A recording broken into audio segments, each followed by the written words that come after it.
Hello everyone, Crow here, and this is a pickups video that I thought I wasn't even going to do today because Sunday came and I actually didn't get any new games this week. But today it was Mother's Day, and I actually went down to my mom's house and we went down to my fiance's mom's house. And in between then, we stopped at a one of my favorite video game stores called Video Games, Etc. And then on the way to her mom's house, we stopped at Play and Trade. And we did pick up a handful of games from both those places. So this is what we picked up. The first stop at Video Games, Etc. We'll start off really quick with I picked up some Sega Master System games. First off, Fantasy Zone. I got that for $4.99. Was always interested in picking this game up for the Master System. Found it for a good price, excellent box. And also found Fantasy Zone 2. And again, if I didn't mention, it's got everything in here. This one has everything in it. Excellent condition, and $8.99. Didn't think that was too bad at all for these two games. Got this for her, the Magical Tetris Challenge, Tetris by Capcom. This was $20, but this is a Disney Tetris game. So, you know, we're big fans of Tetris. Thought that was really interesting and may have warranted a $20 purchase. Also got some NES games here. I picked up California Games. Excellent condition. Cartridge only, $2.99. Can't really beat that. Also, she wanted Bugs Bunny's Birthday Blowout. Not too bad. This was $6.99 or $7. And finally, NES-wise, I wasn't going to let this one pass by me. Wario's Woods on the NES. This was $30, but I always wanted to have this game. In Animal Crossing, the original Animal Crossing on the GameCube, I used to play that game just to go in the game to play Animal Crossing. Not Animal Crossing, but Wario's Woods in Animal Crossing. And also, I got this game because of Intellivision Dude, Adventures of Willy Beamish. Found this. He had put up a gameplay of this game, of like a three-parter, and I watched all three parts. And it reminded me of how much I wanted this game. And sure enough, for whatever reason, the store actually had this when I walked in there. It was $17.99, but it has everything in here. It's got the disc, it's got the manual, and the case. I mean, for one of these cardboard cases is in great shape. I mean, it's not crushed or anything. So, Adventures of Willy Beamish, I'm happy to have this one. And, finally, I was looking for this for a while. Cartridge is kind of in a beat-up condition, but I was willing to let it slide. And this is Centipede on the ColecoVision. So, I may be doing, I can't remember who's doing a Centipede challenge right now. I think it's Retro Gamer VX. I think this might be the version I'm going to do in that challenge, if I can find the time to do it. And that was $5.99. The Video Games, Etc. never had 8-bit Atari games for the computer until this time I walked in the store. They had Commodore 64 cartridge games. If I do get a Commodore 64, I know I'll be picking up some of those. But they had tons of Atari 8-bit computer games that'll work on the XEGS. And here's a stack of what I picked up here. And they're all pretty cheap too. Picked up Typo Attack. This was only 99 cents. And it's got picked up Centipede. And this was only $1.99. So here's another version of Centipede I may have to challenge with. Donkey Kong Jr. This was, let's see, what's that? $3.99. Defender. That was $1.99. Robotron 2084, $2.99. I wonder if this will work with dual joysticks. I'll have to try that out. Galaxian, and that is $1.99. Asteroids, another $1.99.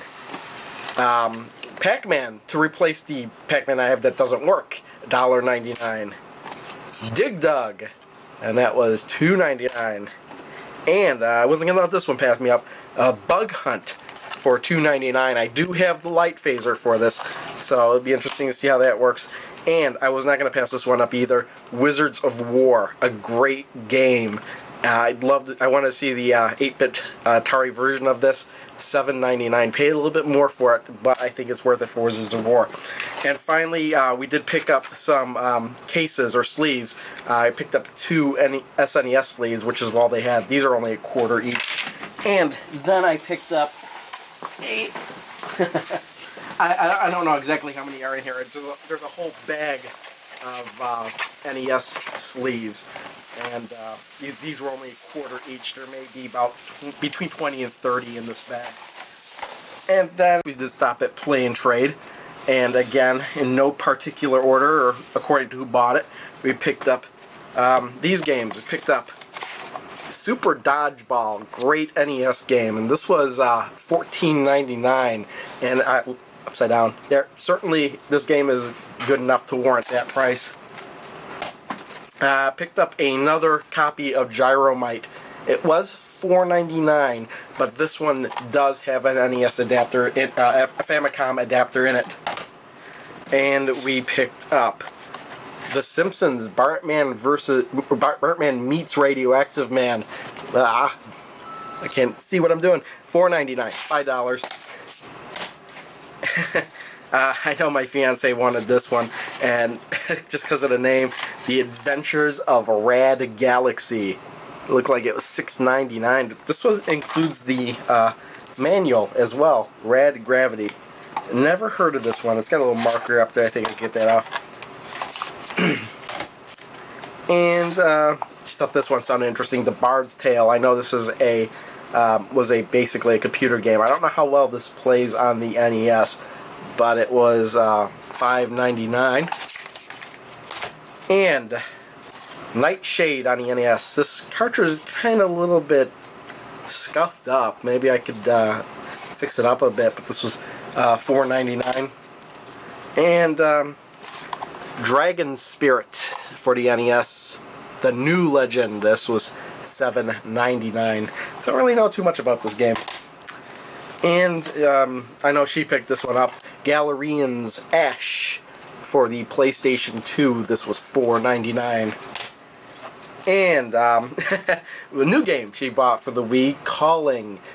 This game looked really, really, really interesting to her. She saw it at Nintendo Power and said that she was going to buy it the first chance she got. And she saw it, so she bought it for $39.99. And... see here, we got a Game Boy game, The Simpsons, Bart and the Beanstalk, and I actually don't know how much this was because the price tag on it's kind of messed up. And it was probably the same price as this one. Bart, wait, what does it say? The Bart Simpson, what does it say? Bart Simpson Escape from Camp Deadly, and this was $3. And I picked up Nintendo 64 game, Extreme G, XG2. There we go. And this was $4.99. Always looked like an interesting game to me. And I picked this one up. Bill Lambier's Combat Basketball. I believe this was one of the first Super Nintendo titles that came out. It was only 99 cents, and I've just by hearing the game, and I've seen screenshots of it when it originally came out, looked like a horrible, horrible game. So now I get to try it for myself to see if my early premonitions were correct. This one looked really good. Tecmo Super Bowl 3. Tecmo Bowl being a great series in itself. This was $4.99. And again, California Games 2. Only reason I picked this up was because it was 99 cents. So, not too bad. Somebody put whiteout on the back of this. Okay, so a little bit work to clean this up. I picked up Car and Driver Presents Grand Tour Racing 98. Only really reason I picked it up was really because it was only 99 cents again. And I picked up this Sega CD 32X CD combo for Fahrenheit. Yeah, just Fahrenheit. $4.99. Yeah, it looks like it includes everything. It's 2 discs. Really interesting. Weird. And then finally, there aren't too many of these games, so when I saw this, I knew I had to get it, especially for the price. Slam City with Scottie Pippen, and this is for the Sega CD32X, which means you have to have that whole beast combined together, this Genesis with the Sega CD with the 32X attached in order to play this game. And it's like 4 discs, and this was only $2.99, and that's all the pickups for this week. I hope I didn't go over, but if I did, I'll have to make it 2 parts. All right, see y'all next time. Bye. Okay. A few things, Mike. First, well, you blew up another planet, obviously. Yep. What's that, 3 for you now? I think so. Second, are you out of your stupid run and go, you dumb man?